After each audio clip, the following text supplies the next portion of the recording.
دوستو یاد رکھنا، تگڑا اور مضبوط جوان پتہ کون ہوتا ہے؟ جس کی نظریں پوری طرح اس کے کنٹرول میں ہوں۔ یہ علامت جوانی ہے۔ جس آدمی کا پوری طرح دو لوگ دنیا میں کبھی کوئی کارنامہ سر انجام نہیں دے سکتے، ایک جو حرام کھاتا ہو، ایک جس کی نظر ناپاک ہو۔ محمد بن قاسم جب یہاں آئے تھے نا تو ایک دن بڑے پریشان تھے، تو ایک بزرگ کہنے لگے آپ کیوں پریشان ہیں؟ کہنے لگے راجہ دہر سے مقابلہ ہے اور ہماری فوج تو سندھ کے رستے بھی نہیں جانتی، زبان بھی نہیں جانتی، لڑیں گے کیسے؟ 2-4 دن کے بعد ان بزرگوں کی دوبارہ محمد بن قاسم سے ملاقات ہوئی تو بڑے خوش تھے۔ کہا اب آپ کیوں خوش ہیں؟ کہنے لگے وہ میرا مقابلہ نہیں کر سکتا، میں نے تحقیق کر لی ہے۔ کہا کیوں؟ کہنے لگے نظر کا گندہ ہے، اور جو نظر کے گندے ہوتے ہیں وہ میدانوں میں ٹھہرا نہیں کرتے۔ میدان کے لیے نکلنے کے لیے پاک جوانی کی ضرورت ہوتی ہے، تطہیر مزاج ہونا ضروری ہوتا ہے، پاکیزہ افکار اور سچی اور سچی ستھری سوچوں کا ہونا ضروری ہوتا ہے۔ اس لیے فرمایا کہ میرا مقابلہ نہیں کر سکتا۔ حضرت عبداللہ ابن حذافہ کمرے میں تھے تو وزیر کی بیٹی اندر سجی سنوری پہنچ گئی۔ جیسے ہی آپ نے اس کفر کی چال کو دیکھا تو تیمم کر کے نفل شروع کیے۔ وہ ساری رات بیٹھی رہی، رب کا بندہ ساری رات عبادت کرتا رہا۔ عبادت بڑا سہارا ہے، مصلی بڑا سہارا ہے اللہ کے بندوں۔ صبح دروازہ کھولا، وزیر نے اپنی بچی سے پوچھنا چاہتا تھا رزلٹ کیا نکلا، تو وہ کہنے لگی پیچھے ہٹ جا، اب تیرا میرا تعلق کوئی نہیں، میں نے نبی پاک کا کلمہ پڑھ لیا۔ اس نے کہا میں نے بھی زمانہ دیکھا ہے، پر یہ کیا لوگ ہیں، کستوری کے بنے ہوئے، سندل سے دھلے ہوئے، کہ میں ساری رات کمرے میں رہی اور 100 اور 1000 آدمی جس جوان کا مقابلہ نہ کر سکے، اتنا طاقتور جوان کمرے میں رہا اور اسے نظر اٹھا کے نہ دیکھا۔ وہ کچا رنگے للاری والا جڑا چڑھدا تے لیندا رہندا ہے، اے عشق تیرے دا رنگ محمد چڑھیا پھر نہیں لیندا۔ میں کہا ایک دفعہ نظر اٹھا کے نہیں دیکھا، کمال ہو گئی۔ اتنے بڑے لوگ، اتنی بڑی سعادت مندی، فیروز بختی، معاملہ فہمی حد ہو گئی۔ اللہ اکبر۔ دوستو بادشاہ جب پوری طرح ہار گیا نا، اس نے کہا مار دو۔ تیل گرم کیا ایک کڑاہی میں، اور جب آپ کو اس میں ڈالنے لگے تو آپ کی آنکھوں میں آنسو آ گئے۔ بادشاہ کا خیال ہوا شاید نرم ہو گئے ہیں، کہنے لگا روئے کیوں؟ فرمانے لگے سوچتا ہوں جان ہی ایک ہے، کتنا مزہ ہے اس کی راہ میں جان دینے کا، کتنی لذت ہے اس کے نام پر مرنے میں، کتنا لطف ہے۔ جے تو چڑھیا اتے دار بھی نہیں، تے جے تو وکیا عشق بازار بھی نہیں، تے ایڈا سستا سودا پیار بھی نہیں، تے ایڈا سستا لبدا یار بھی نہیں۔ کئی جنگل گانے پیندے نہیں، کئی دوزخ لنگنے پیندے نہیں، جے اس ملوں بھی مل جاوے، ایدوں سستا ہور بپار بھی نہیں۔ تے کچھ سمجھ نہ آوے لوکاں نوں وہ کادے نال شہید کرے، ڈٹھی یار دے ہاتھ تلوار بھی نہیں، پر او دا خالی جاندہ وار بھی نہیں۔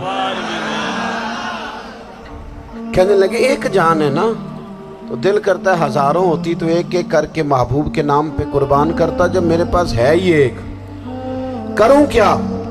حضرت عبداللہ ابن حذافہ رضی اللہ تعالیٰ عنہ جب روئے اور بادشاہ نے یہ بات سنی تو بادشاہ اٹھ کے کھڑا ہو گیا، سارے وزیروں مشیروں کو کہنے لگا تم نے کہا تھا نا بندہ ضائع کرنے والا نہیں، یہ بھی ضائع کرنے والا نہیں۔ کہنے لگا میرا ماتھا چومو، تم جیسے لوگوں کو قتل نہیں کرنا چاہیے، آزاد کرنا چاہیے۔ عزیز اپنی زندگی سے نا یہ بہت زیادہ ہرس، ہوس، طمع، اور یہ کسی بات کی بھی ہو، ہرس صرف پیسوں کی نہیں ہوتی، شہرت کی بھی ہوتی ہے، یہ بیماری انسان کو اقتدار کی بھی ہوتی ہے، تعریف کی بھی بیماری ہوتی ہے، یہ سارے نقص ہوتے ہیں لوگوں کو، اور معاذ اللہ بعض جبوں کبوں کے اندر بھی ہوتے ہیں، وہاں بھی پنپتے ہیں۔ اپنی زندگی جب تک اس سادگی میں نہیں لاؤ گے جو رسول پاک نے عطا فرمائی، جب لوگ آسانیوں میں پوری طرح الجھ گئے تو پھر وہ دور ہوئے اور کفر چڑھ گیا۔ دوسری بات، اللہ کے محبوب صلی اللہ تعالی علیہ وسلم کی محبت ہم سے تقاضا کرتی ہے کہ ہم اس مشن کے لیے کام کریں جس مشن کے لیے رسول پاک نے کام فرمایا ہے۔ ہم سارے کام بڑی مضبوطی سے، سوچ سمجھ کے، تدبر سے، حکمت سے، تقاضوں کو مد نظر رکھتے ہوئے کرتے ہیں سارے کام۔ دین کے کام میں ہمارا مزاج نہیں ہوتا، او ہو جائے گا جی، آپ بسم اللہ پڑھیں جی، شروع کریں جی۔ آپ تقاضوں کو سمجھیں، چیزوں کو دبائیں نہیں، چیزوں پر غور کریں۔ کسی کے ذہن کی سطح پر سوال ابھرتا ہے، اس کا تسلی بخش جواب دیں۔ اپنی زندگی میں دین کے کام کے لیے اپنے آپ کو وقف کریں، اور دین کے کام کے بہت سارے پہلو ہیں۔ ہزاروں لوگوں کو قرآن پاک ٹھیک پڑھنا نہیں آتا، ہزارہا لوگ ہیں جو قرآن مجید کے مطالب سے آگاہ نہیں ہیں،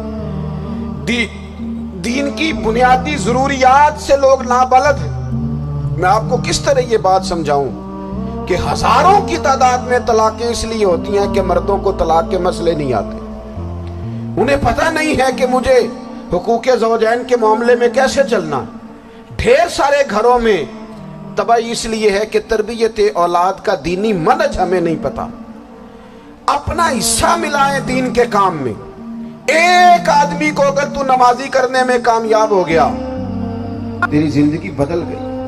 وہ دین بیزار لوگ جو ہمارے بیچ بیٹھ کے ہماری نوجوان نسل کو پگڑی اور داڑھی کا نام لے کے بنیادی طور پر دین سے دور کرتے ہیں، ایسے نوجوانوں کو دین کا پیغام محبت دے کر دین کے قریب کرنا ہماری ڈیوٹیوں کا حصہ ہے۔ ہمیں ذمہ داری کا احساس کرنا پڑے گا، ہمیں یہ خاص قدم اٹھانا پڑے گا، توجہ دینی پڑے گی۔ مساجد، مدارس، میں آپ سے عرض کروں، اتنی ڈٹ کے مخالفت ہوتی ہے نا مدرسوں کی، اتنی ڈٹ کے۔ میں ادارہ چلاتا ہوں، اس کے چلانے میں جو مشکلات ہیں وہ تو ہم بتا نہیں سکتے آپ کو، اس لیے کہ میری قوم، میرا اس قوم سے تعلق ہے جو نعت خواں امیر کرنا چاہتی ہے، مدرسے نہیں، نقیب خطیب پیدا کرنا چاہتی ہے، شعر و شاعری کی زندگی کو پروان چڑھانا چاہتی ہے۔ فقط ہمارا ان لوگوں سے تعلق ہے جو لاکھوں کروڑوں روپیہ محافل پہ لگائیں گے، اور قاری صاحب بیچارے اگر مسجد کا کوئی ہونے والا کام کسی وقت بتا دیں گے تو وہ بڑی مشکل آ جائے گی ان کے لیے۔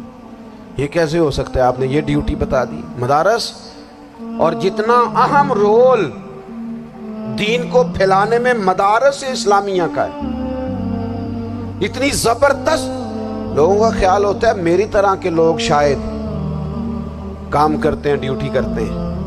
یہ 10-15 لوگ آپ کو نظر آتے ہیں جو آپ کو کہیں میڈیا پر یا ادھر ادھر ڈیوٹی کرتے، مخلص لوگ اپنی جگہ پہ وہ بھی بڑا ہی کام کر رہے ہیں، جو میڈیا پہ آ کے بھی اخلاص سے اور درد دل سے کو دین کی، ان کی بھی کسی بات کی حوصلہ شکنی نہیں، لیکن ہزارہا اساتذہ جو مدارس میں بیٹھ کے پڑھاتے ہیں، جنہوں نے وہ سارے لوگ تیار، آپ سمجھ نہیں سکتے کتنا بڑا کام۔